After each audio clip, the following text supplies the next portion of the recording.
Assalamualaikum warahmatullahi wabarakatuh. Perkenalkan nama saya Ilham Fajar Priyangga, NPM saya 19336. Saya akan menjelaskan materi tentang pasar modal. Definisi pasar modal. Menurut Undang-Undang Republik Indonesia Nomor 8 Tahun 1995 tentang pasar modal.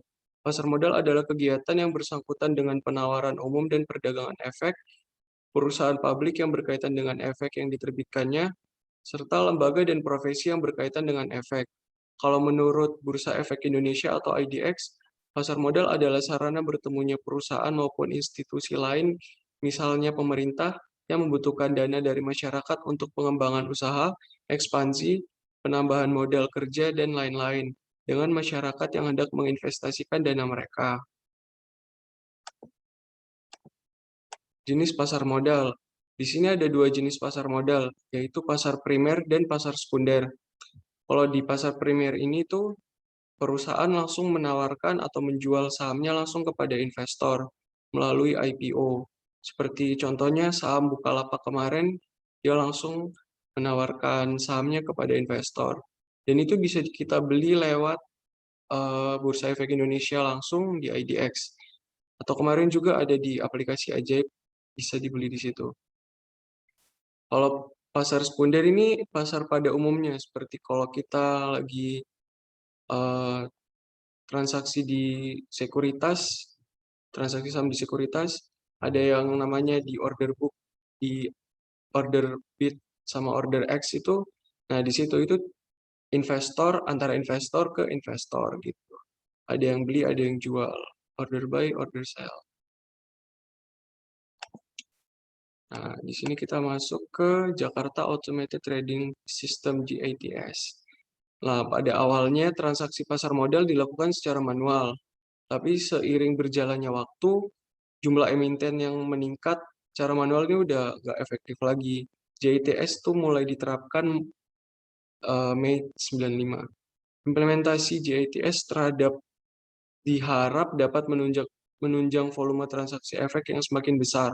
Aliran informasi cepat dan transparan dapat diakses secara real time. Oke, manfaat pasar modal. Yang pertama, sumber pembiayaan perusahaan. Nah, jadi suatu perusahaan juga memerlukan tambahan modal dari investor retail gitu untuk ekspansi dan lain-lain seperti yang sudah disampaikan di slide sebelumnya. Terus manfaat yang kedua adalah penyebar kepemilikan perusahaan. Nah, jadi eh, perusahaan ini dia memberi kesempatan kepada masyarakat untuk berinvestasi di perusahaannya dia. Tuh. Jadi eh, agar masyarakat juga bisa mendapatkan keuntungan dari sahamnya dia, saham perusahaannya ini. Yang ketiga adalah sarana investasi bagi masyarakat. Nah, jadi masyarakat bisa menambah uangnya kalau dia berinvestasi di pasar modal. Mungkin dari capital gain atau dividen. Terus yang terakhir, transparansi dan profesionalisme. Soalnya perusahaan itu diwajibkan memberi laporan keuangan per kuartal. Biasanya 1 tahun 4 kali. Oke, kita lanjut ke produk pasar modal. Yang pertama ada saham. Oke. Saham adalah bukti kepemilikan seseorang atau badan atas suatu perusahaan sebagai klaim terhadap penghasilan dan kekayaan perusahaan tersebut. Nah,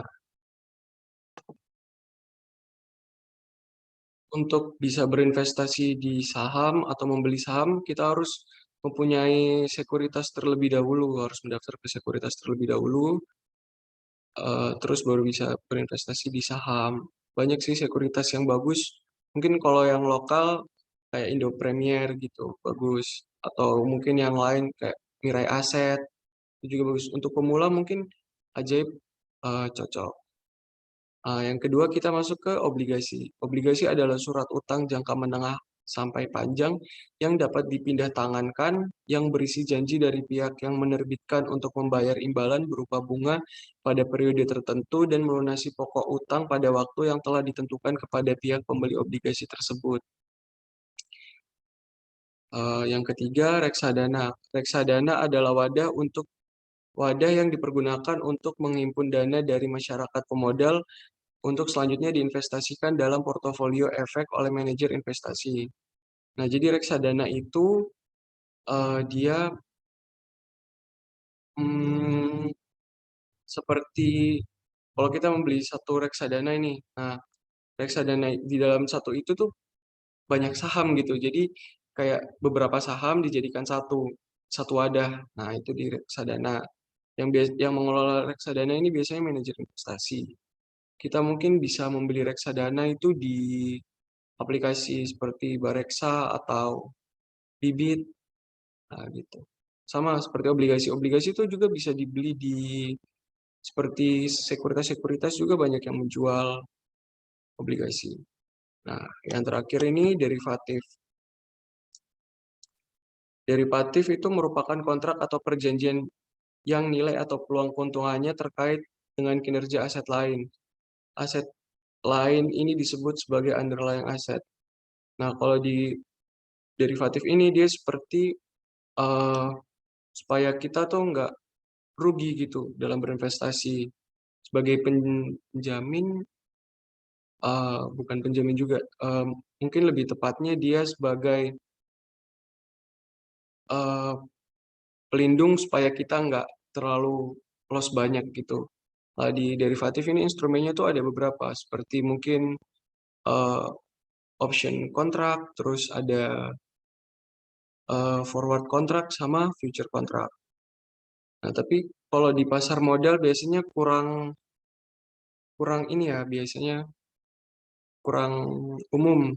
Soalnya kalau di pasar modal itu biasanya transaksinya dia satu arah. Jadi dia cuman eh, long buy gitu, nggak ada short sell.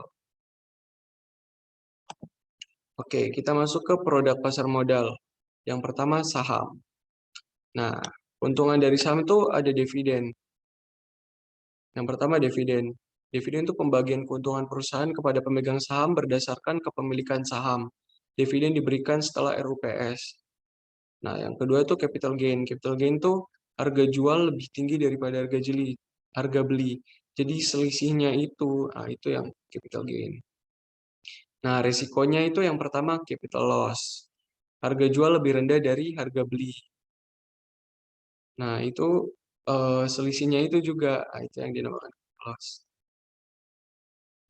Terus yang kedua adalah resiko likuidasi. Perusahaan dinyatakan bangkrut oleh pengadilan atau perusahaan telah dibubarkan gitu. Bubarkan. Itu juga risiko.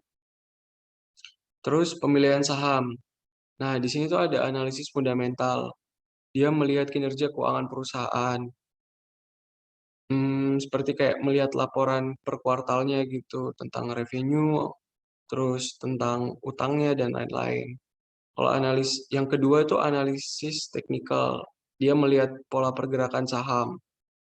Pola pergerakan saham di masa lalu, terus dia mungkin membuat support sama resisten untuk menentukan harga saham ini mau dibawa kemana.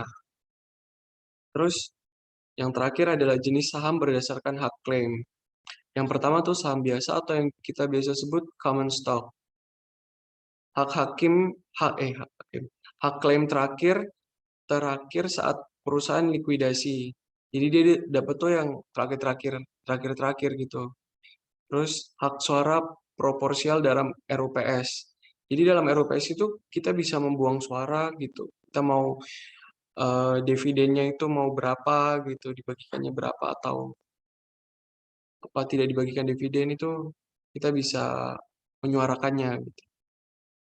Terus yang ketiga itu mendapatkan dividen. Nah, jelas kita pasti akan mendapatkan dividen sesuai RUPS ini gimana keputusannya. Terus yang keempat terakhir hak memesan efek terlebih dahulu. Oke. Kalau yang kedua kita membahas apa? Yang kedua ada saham preferen atau preferred stock. Hak klaim diprioritaskan saat perusahaan likuidasi. Jadi dia ini yang pertama.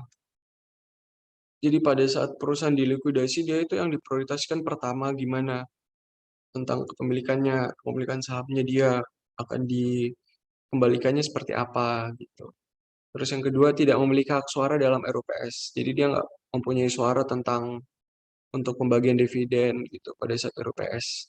Terus yang ketiga, dividen jumlah tetap setiap tahun. Jadi dia nggak akan merasakan yang namanya kenaikan dividen atau pengurangan dividen. Jadi dia flat-flat aja gitu. Kalau yang keempat, memiliki opsi konversi ke saham biasa. Jadi saham preferen ini bisa dirubah ke saham biasa. Tapi kalau sudah jadi saham biasa, dia nggak bisa pindah ke saham preferen. Oke, terus yang kedua itu produk pasar modal obligasi. Obligasi berdasarkan penerbit. Yang pertama, obligasi korporasi atau corporate bonds diterbitkan oleh swasta, BUMN, dan BUMD. Yang kedua itu ada obligasi negara atau yang disebut government bonds diterbitkan oleh pemerintah. Eh, Contohnya itu seperti SUN, SUN, dan SBSN. Terus ada obligasi berdasarkan jenisnya. Yang pertama obligasi konvensional, yang kedua obligasi syariah atau sukuk. Efek syariah merupakan bukti kepemilikan atas underlying aset. Terus keuntungannya, mendapatkan kupon fee nisbah secara periodik dari efek bersifat utang yang dibeli. Pada umumnya tingkat kupon atau fee atau nisbah berada di atas bunga Bank Indonesia BI Rate. Yang kedua, memperoleh capital gain dari penjualan efek yang bersifat utang di pasar sekunder. Yang ketiga, memiliki risiko yang relatif lebih rendah dibandingkan instrumen lain, seperti saham di mana pergerakan saham lebih berfluktuatif. Risikonya itu ketika penerbit obligasi gagal bayar atau tidak bisa memberikan pokok dan bunga tepat waktu sesuai jatuh tempo. Masuk ke yang ketiga, reksadana. Jenis reksadana tuh ada 4. Yang pertama ada yang namanya reksadana pasar uang atau yang disebut money market funds. Investasi pada efek bersifat utang dengan jatuh tempo kurang dari 1 tahun. Terus yang kedua ada reksadana pendapatan tetap, fixed income funds atau ya fixed income, investasi minimal 80% berbentuk obligasi. Terus yang ketiga ada reksadana saham, equity funds, investasi minimal 80% berbentuk saham. Yang keempat adalah reksadana campuran, discretionary fund, campuran efek yang bersifat ekuitas, utang, dan instrumen pasar. Nah, dari keempat jenis reksadana ini yang paling aman itu adalah reksadana pasar uang. Yaitu kenaikan grafiknya selalu naik, tapi pergerakannya lambat. Jadi mungkin 1 tahun tuh hanya sekitar 6%, 5% gitu. Beda kalau sama yang lainnya itu dia lebih fluktuatif gitu ya. Dia ada lebih beresiko lah. Nah, yang kedua itu UP, unit penyertaan. Nah, rumusnya di sini adalah UP sama dengan dana investasi dikurangi fee dibagi NAB. NAB itu adalah nilai aktiva bersih, nilai aktiva bersih. Nah, ilustrasinya seperti misalnya saya punya dana 5 juta, terus NAB itu 2.500, fee-nya 0. NAB itu lebih ke seperti kalau di saham seperti harga saham ya. Oke. UP sama terus dimasukin ke rumusnya UP sama dengan 5 juta dikurangi 0 dibagi 2.500 sama dengan 2.000. Nah, 2.000 ini seperti kayak jumlah lembar saham kalau di saham.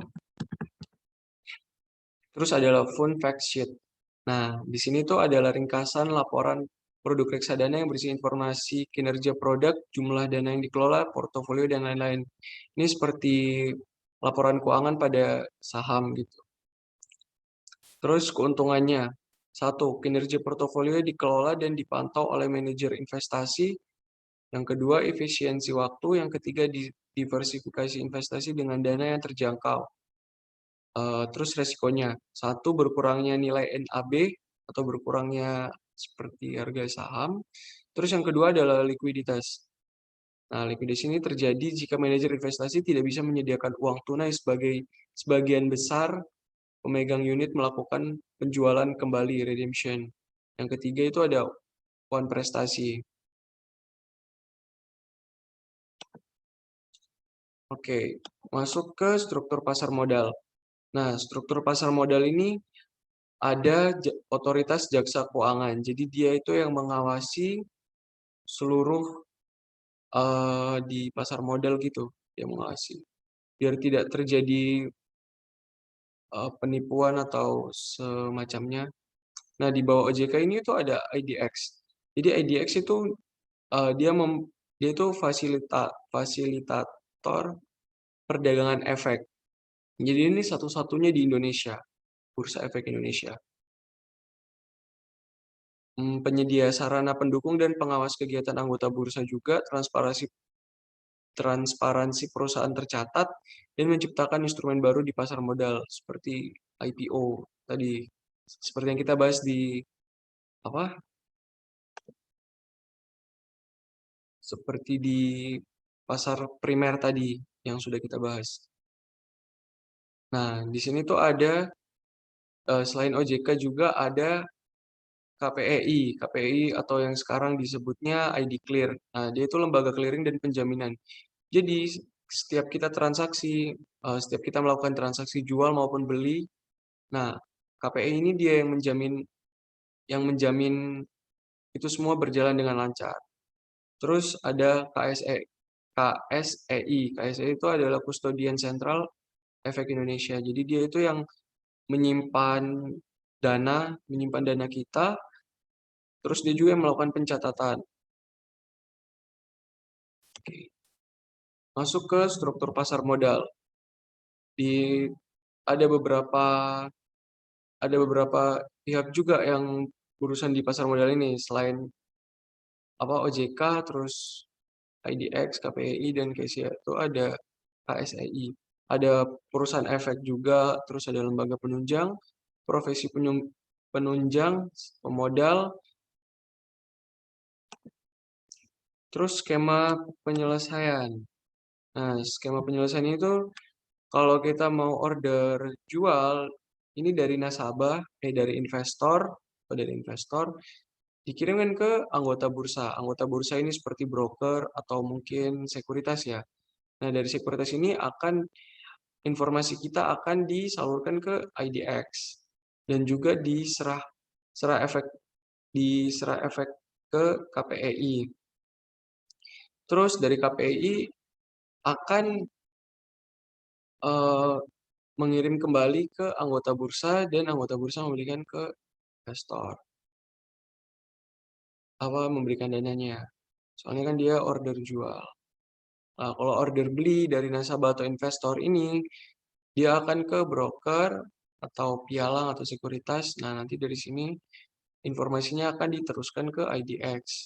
Dan serah dananya itu oleh KSEI.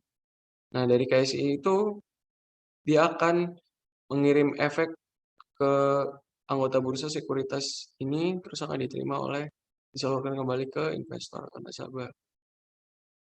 Nah, terus proses penyelesaian itu tidak dilakukan oleh IDX, tapi oleh KPI dan KSEI. Seperti itu. Tapi kalau misalnya kita bertransaksi melalui sekuritas kayak Ajaib atau Indo Premier atau yang lainnya itu skemanya nggak seribet ini. Kita bisa order jual dan beli itu secara langsung. Kita bisa langsung mendapatkan keuntungan atau mendapatkan lembar sahamnya gitu. Atau reksadana, obligasi gitu bisa langsung. Nggak perlu butuh waktu sampai 2 hari atau lebih. Itu bisa langsung real time. Oke, cara investasi di perusahaan internasional. Nah, yang pertama itu daftar broker luar negeri. Setiap broker pasti punya regulasi sendiri. Yang umum tuh biasanya memerlukan paspor, terus ID card, gaji, dan tagihan bulanan. Kalau misalnya kita mau membuka broker Charles Schwab ini, kita minimal harus top up sebesar 25.000 US. Ini sekitar berapa ratus juta nih, banyak. Terus kalau di JP Morgan Chase ini hanya menerima warga Amerika aja, jadi nggak bisa buat umum. Terus ada berbagai macam lainnya kayak Zextrade, Interactive Broker, Ameritrade, gitu. Tapi sebenarnya kalau kita mau daftar untuk bertransaksi di saham luar negeri itu bisa sih ada aplikasi yang namanya GoTrade. GoTrade itu dia nggak dia minimal cuman $1 aja untuk top up-nya, tapi untuk mendaftarnya harus pakai kode referral gitu. Nah, tapi tetap KTP. Kalau yang kedua itu reksadana portofolio saham luar negeri. Nah, jadi di reksadana portofolio saham luar negeri itu kita membeli sebuah reksadana yang dimana reksadana itu di dalamnya eh, menginvestasikan dana yang kita kasih itu ke saham-saham di luar negeri gitu. Saya kan reksadana itu dia mengumpulkan berbagai macam saham terus dijadikan satu gitu. Gitu. Atau mungkin ini seperti yang namanya reksadana Mandiri Global Global Syari Equity Dollar ini. Ini reksadana global. Oke, jadi ini beberapa referensinya tuh diambil dari IDX, terus dari Undang-Undang Republik Indonesia, dari website resminya ID Clear, KSEI, sama IDX. Nah, oke, cukup sekian teman-teman. Terima kasih. Mungkin kurang dan lebihnya saya minta maaf. Assalamualaikum warahmatullahi wabarakatuh.